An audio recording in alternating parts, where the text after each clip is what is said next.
Hello and welcome to Indus News live from Islamabad.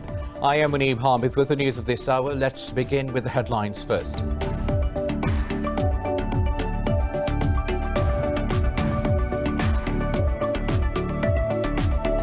Pakistan says India is playing the role of a spoiler in the Afghan peace process because it seeks to destabilize the country.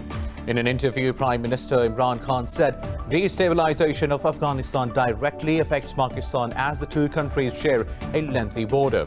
Khan said a nuclear-armed India of over 1.3 billion people is being ruled by a party thrice outlawed in its own country as an extremist organization. The coronavirus has infected over 26 million people, claiming more than 861,000 lives across the globe. The United States is the worst-hit country, followed by Brazil and India. India's caseload has exceeded 3.8 million after it registered nearly 84,000 infections overnight, the world's highest single-day surge so far. Meanwhile, in Pakistan, 10 people have lost their lives to the virus, taking the toll to 6,328 with over 297,000 cases.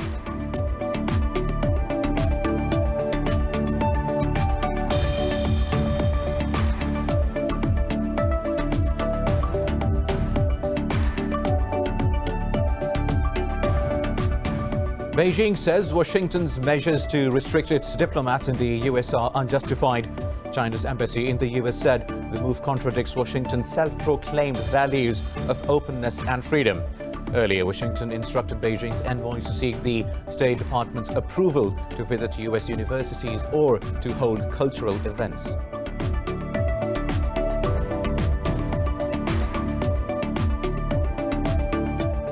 The International Criminal Court says the US sanctions on its prosecutor are an attack on justice and the rule of law. In a statement, the Hague-based tribunal said the unprecedented measures constitute serious attacks against the court. Earlier, Washington blacklisted ICC prosecutor Fatou Bensouda as she launched a probe into possible US war crimes in Afghanistan.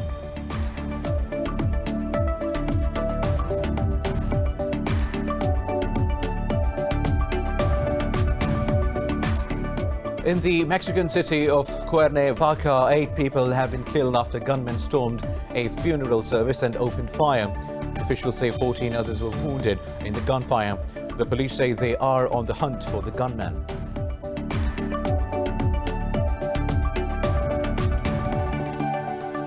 News in detail after a short break. Stay tuned.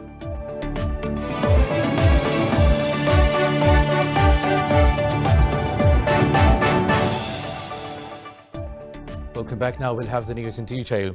Pakistan says India is playing the role of a spoiler in the Afghan peace process because it seeks to destabilize the country. In an interview, Imran Khan said destabilization of Afghanistan directly affects Pakistan as the two countries share a lengthy border.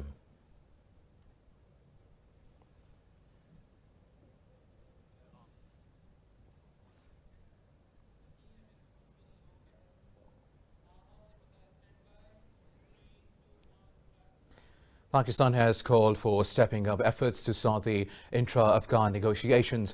Foreign Minister Shah Mahmood Qureshi held a phone call with his Afghan counterpart Hanif Atmar over the peace process.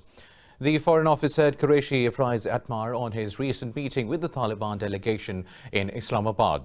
He said the stability in the region is conditional to peace in Afghanistan. Qureshi said Islamabad hopes to see Afghan migrants return to their country. The Foreign Minister said Pakistan will continue playing a constructive role for Afghan peace process. Both the sides agreed to enhance bilateral cooperation and regional connectivity for achieving development goals. The International Criminal Court says the US sanctions on its prosecutors are an attack on justice and the rule of law. This comes after Washington blacklists ICC prosecutor Fatou Bensouda as she launched a probe into possible war crimes in Afghanistan. In a statement, the Hague-based court said the unprecedented measures constitute serious attacks against the court. The ICC said it continues to stand firmly by its personnel and its mission of fighting impunity for the world's most serious crimes. Earlier, Secretary of State Mike Pompeo accused the court of illegitimate attempts to subject Americans to its jurisdiction. Washington has remained critical of the court since its foundation and is one of a dozen states who do not recognize it. Now, a fire has broken out in an Indian crude oil tanker 38 nautical miles off the Sangaman-Kanda coast, Sri Lanka. The Sri Lanka Navy said already 3 ships have been sent for assistance, while the Air Force is also providing support. It said most of the crew members have been rescued by a passing vessel, while the captain and several other crew are still on board. The Sri Lankan Navy said they have reports that 19 people are injured due to the fire. The tanker was en route from Iraq to India. Meanwhile, Israel has decided to withhold the bodies of all Palestinian fighters killed by its forces. Israel's Defense Minister Benny Gantz said the Security Cabinet's decision was part of a broader campaign of deterrence. Gantz said the measure underlines Tel Aviv's commitment to the safety of Israeli citizens. Prior to this decision, Israel retained the bodies of fighters only from Hamas, the governing group of Gaza. Hamas is also believed to be holding 2 Israeli citizens who entered Gaza alone. Israel-based rights group Adala condemned Tel Aviv's decision, calling it extreme, barbaric and illegal. The group said using human bodies as bargaining chips is a violation of basic universal values and international law. Moving on, Beijing says Washington's measures to restrict its diplomats in the U.S. are unjustified. Earlier, Washington instructed Beijing's envoys to seek State Department's approval to visit universities or to hold cultural events. China's embassy in the U.S. said the move contradicts Washington's self-proclaimed values of openness and freedom. The statement read, China has always supported and facilitated foreign diplomats, including those from the U.S. It urged Washington to correct its mistake and revoke its decision. U.S. Secretary of State Mike Pompeo said Washington was merely reciprocating Beijing's restrictions on American diplomats in China. The State Department said it will take action to properly identify all Chinese embassy and consular social media accounts. Now, the new coronavirus has infected over 26 million people, claiming more than 861,000 lives across the globe. The United States is the worst hit country, followed by Brazil and India. India's caseload has exceeded 3.8 million after it registered nearly 84,000 infections overnight, the world's highest single-day surge so far. Details in this report. The new coronavirus continues to devastate Americas and India, while the governments there refuse to reimpose stricter lockdowns. In India, over 1,000 people lost their lives in the last 24 hours, increasing the tally to over 67,000. After abandoning the WHO's vaccine drive, the US has now refused to pay its pending dues of over $62 million to the World Health Body. Brazil has reportedly nearly 1,200 deaths overnight, taking the count to nearly 124,000. While the government touts a decline in cases, medics say Brazilian figures have been doctored to open up the ailing economy. Brazil has reached a tragic number of 120,000 COVID-19 deaths and almost 4 million cases, considering that the underreporting of cases is 3 to 5 times the number of official cases. Last week, for the first time, the average number of deaths was less than 1,000 per day, a statistic that was celebrated by some political figures whose strategy is to promote increasing flexibility in economic and social fields. In Europe, Italy says the first shots of AstraZeneca's potential COVID-19 vaccine could be in the market by the end of this year. Meanwhile, Britain has decided to put another $666 million into the trial of rapid COVID-19 population testing for the disease. Greece has recorded its first coronavirus case in the migrant camp of Moria, which has now been placed under 2-week quarantine. The European Center for Disease Prevention and Control says the second wave of the disease has brought the bloc back to square one. You may remember that at one point we have been already below 15. So there is an increase, and this increase we have been seeing now for more than 5 weeks. It has been a slower increase as we had in March. However, we are almost back to the numbers that we have seen in March. Mainland China has reported 11 imported cases overnight as it continues to maintain a zero domestic spread. South Korea has recorded 195 infections in the last 24 hours. Meanwhile, in Pakistan, 10 people have lost their lives to the new coronavirus in the past 24 hours. The Health Ministry says the death toll has reached 6,328. The ministry said 424 more tested positive for the disease overnight. It said the number of active cases in the country is at 8,761. The ministry said at 95% rate, nearly 282,000 patients out of some 297,000 have recovered. Sindh remains the most affected province with nearly 130,000 infections, while Punjab has reported close to 97,000 cases so far. Now, Turkey says its maritime agreement with Libya is Ankara's red line in the eastern Mediterranean. In a statement, Vice President Fuat Oktay said no one can question the deal, especially France. The deal signed last November lays out maritime boundaries between the two countries to establish an exclusive economic zone. On Ankara's seismic survey, Oktay emphasized Turkey is carrying out work only on its continental shelf. He said Greece cannot question Turkey on Meis Island or Castellorizo. Regarding the U.S. decision to lift an embargo on Cyprus, Oktay said it poisons the regional peace and stability. He said some members of the U.S. Congress are pursuing efforts to damage Washington's ties with Ankara. Meanwhile, in the Mexican city of Cuernavaca, 8 people have been killed after gunmen stormed a funeral service and opened fire. Officials say 14 others were wounded in the gunfire. The police say they are on the hunt for the gunmen and have not made any arrests so far. They say ballistics from heavy caliber weapons used in the incident suggest they could be related to other serious crimes. According to the first statements at the scene, they reference various people on different vehicles that arrived at the residence with long-barreled weapons that are for the exclusive use of armed forces. 38 pieces of ballistic evidence have been identified. Well, Mexico has been marred by gang violence for many years, with successive governments failing to tackle the problem. Now moving on to Bulgaria, whose capital Sofia, where thousands of protesters have clashed with the police in front of the parliament, calling for the resignation of Prime Minister Boyko Borisov. Demonstrators are opposing proposed constitutional reforms, calling them a trick of the government to stay in power beyond its term. Protesters threw petrol bombs and firecrackers at police, who retaliated with water cannons and arrested 60 people. Borisov says he is answering protesters' demands for a restart of the political system by launching a very contentious revision of the constitution. Meanwhile, President Roman Radev has called for the resignation of Borisov's government and has appealed to the deputies to dismiss plans for a new constitution.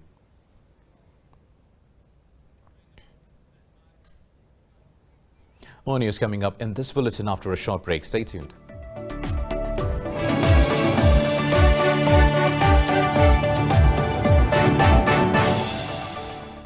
Welcome back now. Pakistan has strongly condemned the republication of blasphemous caricatures by French magazine Charlie Hebdo. In a statement, Foreign Minister Shamimud Qureshi said the act has hurt the sentiments of Muslims across the world. Foreign Minister Shamimud Qureshi said there has been an increase in Islamophobia, racism and xenophobia across the world. Qureshi said Pakistan has conveyed its concerns to the French government through their ambassador in Islamabad. Qureshi said Pakistan believes in freedom of expression, but he said civil liberties do not mean giving out a license to hurt the sentiments of others. He hopes the world will take immediate steps to prevent such acts. Prime Minister Imran Khan has ordered the release of female prisoners in line with a top court's verdict issued in April. In a tweet, Khan wrote he has issued the directives after a meeting with the Minister for Human Rights and the Attorney General of Pakistan. The Prime Minister also sought a report on foreign women prisoners and ones who are on a death row for humanitarian considerations. Human Rights Minister Shireen Mazari said the decision is a great move forward for a humanitarian approach to prisoners. She added the Prime Minister has also asked the ministry to provide him with a complete timeline on prisoner reforms and the implementations. Almost the entire world has seen a drop in air pollution levels amid COVID-19 pandemic. Factories closure and a halt in transportation to contain the spread of the virus have led to a massive reduction in carbon emissions. The government of Pakistan is taking steps to sustain these positive impacts of the COVID-19 lockdown. More in this report by our correspondent, Minahil Ahmed. The implementation of the coronavirus lockdown has brought the world economy to a virtual halt and increased mental health issues. But during these mass quarantine times, some of the world's most polluted cities saw clear blue skies after years. Pakistan is looking to sustain that environmental recovery. Advisor to Prime Minister on climate change Malik Amin Aslam says the lockdown proved if you give nature a chance, it can rebalance. 40% of the air is coming from the transport sector. So that's where the opportunity is. I think that's where the opportunity is, that it is still at a reversible stage. So we can still mend our ways, clean our transports. That's why the EV and the fuel switch is important, because it targets transport, making transport clean. So if that happens, I think we have in the long term also a good opportunity. Climate Change Minister Zartaj Gul said the government is promoting environment-friendly activities to mitigate the impacts of climate change. We are working on this 3 plan. One is to promote the bicycle lanes in every city of the Pakistan. Second is to deal with the waste management in Pakistan through scientific ways. And the third is to go for the urban plantation through billion tree tsunami, 10 billion tree tsunami in Pakistan. The 5-month lockdown in Pakistan shows a drastic drop in pollution levels in many cities across the country. The COVID-19 restrictions show that a slight change in lifestyle can help us secure a better environment-friendly future for the coming generations. Reporting for Indus News, Minahil Ahmed, Islamabad. Now, the United Kingdom has reportedly imposed a fine on Altaf Hussain, the founder of Muttahida Qawmi movement, for tax evasion of more than $2.6 million. An investigation is underway to determine the full extent of the dues owed by Altaf Hussain. The fine is based on income, payments, assets accumulation and national insurance contributions, which were never paid between 1995 and 2015. The investigation is based on the estimated income and monthly expenditures of the MQM leader and his workers.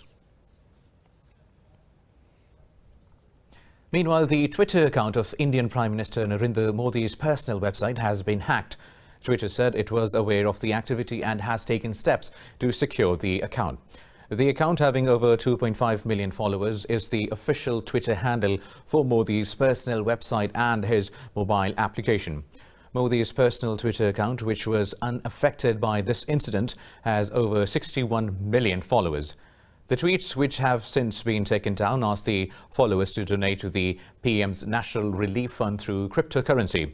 Hackers had, in July, accessed Twitter's internal systems to hijack some of the platform's top voices and use them to solicit digital currency. Moving on, Turkey says it will begin testing of the Russian anti-coronavirus vaccine soon. Talking to media, Turkey's Health Minister Fahrettin Koca said all related documents about the safety of the vaccine have already been checked. Koca said the permit for the vaccine will soon be received, while Ankara is testing 2 of its own vaccines.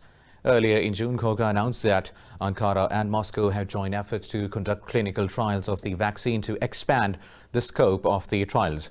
CEO of the Russian Direct Investment Fund, Kirill Dmitriev, said Moscow has received orders for 1 billion vaccine doses from 20 world nations. On August 11th, Russia registered the world's first vaccine against COVID-19 by joint efforts from the National Research Center and Health Ministry.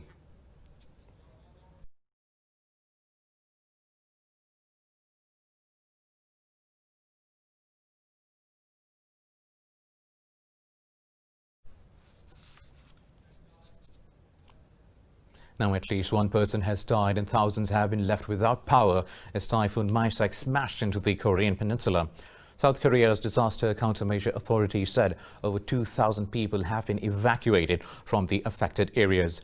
The 9th typhoon of the season and the 4th to hit the peninsula this year have destroyed more than 800 facilities, vehicles and property. Meanwhile, Japan's Coast Guard has rescued one person from a cargo ship that went missing with 43 crew and 6,000 cattle on board. Korea's Met administration said a second storm, Typhoon Haishen, is right at the Maysak's tail and is likely to make landfall next week. Wildfires in Russia's Rostov region have spread to 700 hectares. Deputy Governor of the region, Vadim Artyomov, said 4 wildfires in the area continue to rage on. Vadim said 6 aircraft are extinguishing the blaze, while the Emergencies Ministry said 462 personnel and 131 units of technical equipment have been deployed at the site. Earlier last month, the Aerial Forest Protection Service reported extinguishing about 66 forest fires covering an area of 720 hectares in Yakutia and Kurgan regions. The coronavirus medical waste has been polluting Indonesian waters, which presents a looming health risk as it can trigger the COVID-19 outbreak again. More details in this report. Medical waste from across Indonesia has been polluting the water bodies in the country. According to the Health Ministry data, 1,500 tons of COVID-19 medical waste was produced in the country each day from March to June. Recently, a waste landfill site collapsed in Tangerang City, sending hundreds of tons of medical leftovers in the Cisadane River. Residents living downstream have reported a constant stream of medical waste washing up on the banks, leading to potential uncontrolled spread of the coronavirus. This river is a water source for the whole Tangerang area, and we are concerned about the sustainability of this river. We don't want it polluted with any waste, including industrial waste, which is dangerous, especially during this pandemic. If we find medical waste that is used to treat COVID-19 patients, it's even more dangerous. As Indonesia struggled to contain the spread of the coronavirus, its health ministry has acknowledged that pandemic caused an increase in medical waste. A new regulation has just passed that consists of guidelines for medical waste treatment in every health facility. We have been pushing for this regulation with help from the Environment Ministry because of this issue. So our concept is that medical waste treatment must be handled on a regional basis. The ministry also admitted the country lacks treatment facilities, but said it is working to find a solution. An adventurer in Arizona floats 25,000 feet in the air, hanging with a cluster of giant-sized balloons. David Blaine, 47, kept dropping some weight on the ground during his flight to speed his ascent. After reaching a little higher than the height of Mount Everest, David strapped on an oxygen mask to assist breathing. The adventure lasted for half an hour as David released himself from the balloons and free fell for 30 seconds before opening his parachute. Blaine has a history of performing high-profile and high-risk stunts, such as locking himself in a fishbowl, trapping himself in ice blocks for 2 days, and standing on tall, thin tower. His latest feat also went without any glitches, and he reached back to Earth safe and sound. Well, now Italy is reclaiming its place as a top cultural center with the opening of the Venice Film Festival. It is the first major in-person film event since the start of the coronavirus health crisis. More about the event in this report. The 77 Venice Film Festival got underway as international stars donned face masks to walk the red carpet. This year, the festival has a new look as the public is banned from the red carpet area near the main entrance. Hollywood movie stars and films are largely missing from the festival, while attendees are required to wear face masks. Speaking to a busy yet socially distanced audience at the opening ceremony of the Venice Film Festival, actress and jury president Cate Blanchett said it felt like a wondrous miracle to be gathered together. To be gathering here with you all tonight seems like some kind of wondrous miracle. And over the last few months, several months, seems like years, in our isolated bubbles, we've been sustained by streaming images and stories into our living rooms. But I think there's been a vital component that's been missing, and that's back here tonight. It's strangers gathering in the dark in anticipation of a collective experience, an event. Heads of Europe's main film festivals came together in a show of solidarity for the industry and offered a reminder of the importance of cinema and their commitment to it. We must take care of our movie theaters. And altogether, they and we, the theaters and the festivals, commit to taking care of the films, the artists, the professionals, the critics of all those who bring cinema into existence. Actress Tilda Swinton said it was pure joy to watch a movie in Venice as she was honored with the Golden Lion Award for Lifetime Achievement. Viva Venezia! Cinema, cinema, cinema. Wakanda forever. Nothing but love. There are only 18 titles competing for this year's Golden Lion Award for the Best Film. The top prize is due to be handed out when the festival ends on 12th of September.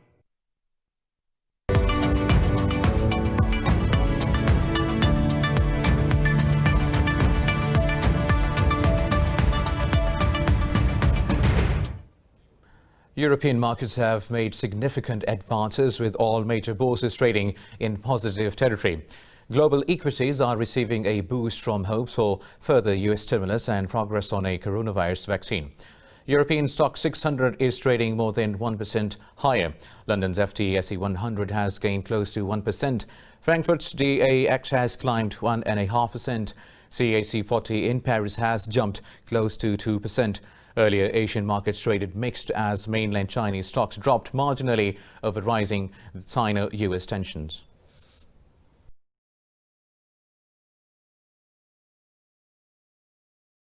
With this, we come to the end of this bulletin. For the latest updates, you can follow us on social media at indus.news. Take care.